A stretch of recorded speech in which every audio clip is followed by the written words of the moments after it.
Hi, everybody. It's Jennifer here. I'm not even in Texas where I live. I'm in North Carolina visiting a friend. And today she took me to the Biltmore. I don't know if you've ever been to the Biltmore Estate, but it is gorgeous. I've got you if you are ever going to do a realism during the late 1800s or early 1900 play. Oh my gosh, I have you covered. Message me. I took pictures of the whole entire mansion. I mean, it was quite amazing, and the grounds are just absolutely beautiful. So put it on your bucket list and make sure you get to Asheville and you do it. It was really good. So let's talk about Stella Adler. I watched several of her videos, and man, I feel like connected to her. She's my kindred spirit. She's very dramatic, over the top. I get that a lot. So I just really like listening to her talk about things and finding things for our lesson plan. It was a lot of fun. So let's talk about Brestoff's essay on her. One of the things, my first takeaway was her opposition to the method. Obviously, we know that she was very adverse to the effective memory technique, and that she said it just was intrusive of the actor's mind. She believed that the focus for an actor should be on imagination, circumstances, and action. And I really do believe that. One of the things that I do with my kids is I make them go do observation. I think the kids are like this all the time. They're in their phones and they don't observe the world. And as an actor, you have to observe the world. What is happening in this space? What is happening, with the space around us? I'm up here in the mountains and I'm just like, oh, wow, this is so different than being where I am in Houston. And so I'm trying to observe more of the world and the people within that. And I make them go do observation. I make them go go to the mall, just sit there, watch people. Because I think that helps with their imagination, creating characters, creating maybe circumstances of things.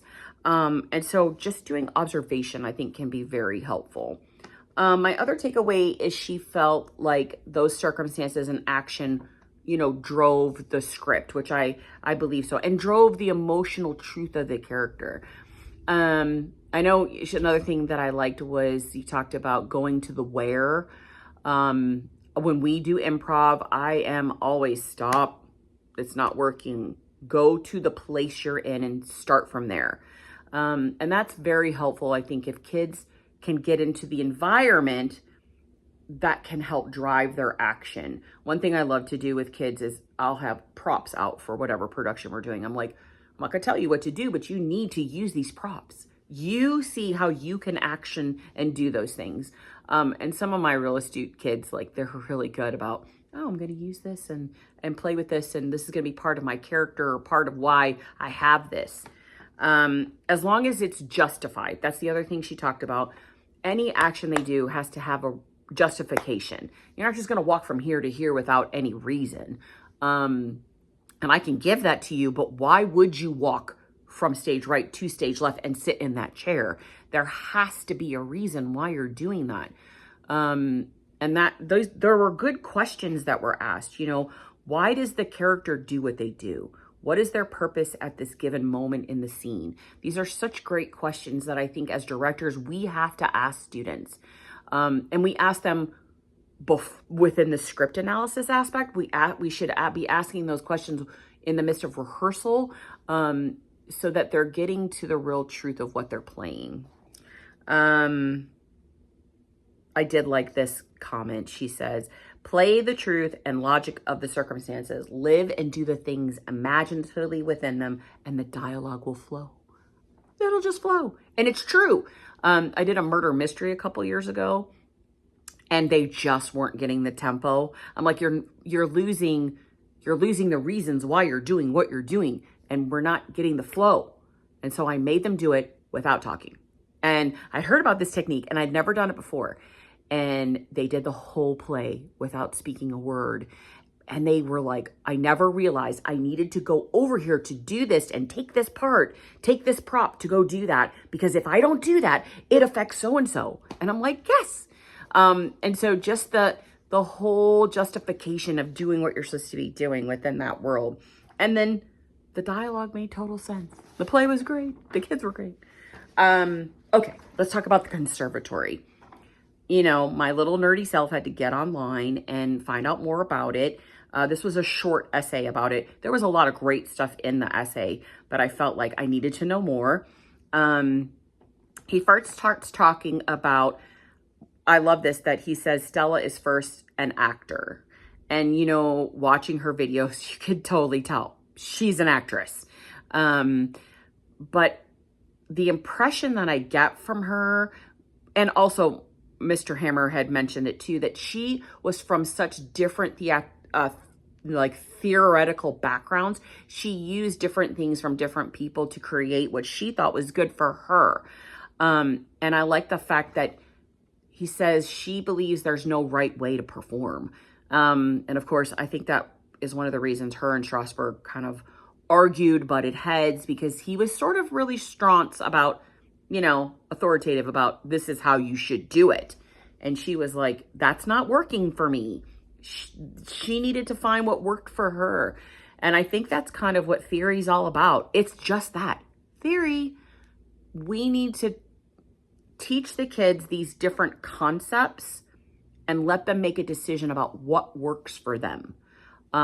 Yeah, there's some tried and true things, you know, within each of these ideas, but ultimately they're going to hopefully use whatever it is that they can use to get to the truth of the character they're playing, however they get there. Okay, the conservatory. I did not really realize that it was part of the NYU Tisch BFA program. That's awesome. That's like amazing. And the people that came out of the conservatory that are professionals are wonderful. Here's the interesting part of the conservatory that I was really shocked about. They sign up. It's a 2-year program. You do this whole program for 1 year, and then you have to basically audition to get into the 2nd year. And only a third of the kids make it. So that's like, it's like pretty intense program. But if you look at the famous people that came out of that program and that are still coming out of that program, it's an amazing opportunity for people to take. They have summer institutes there. I actually sent some to 2 girls that are like great. They're still doing theater in high school. And I'm like, you need to look into these because this is great. And I know this is what they want to do with their life, is be an actress. And so really great opportunities. The other thing that was mentioned in the essay was that they had a teacher workshop where you could go during the summer and do observation. They no longer do that. That is very sad. I was crying because I was like, oh my gosh, opportunities. Woo, I would totally take them up on it. Apparently they stopped doing that when COVID happened and have not instituted it again. But it says that they are not offering that anymore. So unfortunately, that kind of sucks. I guess that's kind of all. I really, really enjoyed, you know, they talked about the career and the pathway, the conservatory. Oh, one thing they talked about, he commented on, was this diction and speech that is discussed was very interesting to me in the last part. Speech on stage may be treated as an instrument of action. It makes more sense than the text. The speech of the character is what's driving the action. And that was something that was talked about, you know, in the essay about how they approach diction and speech within the conservatory program. So I thought that was interesting to me, that I could use that concept with them and they could have a little bit more organic work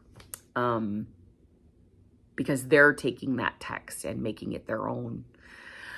I think that's it. It's kind of long, sorry. But anyways, if you get to Asheville, North Carolina, go to the Biltmore. All right, bye, y'all.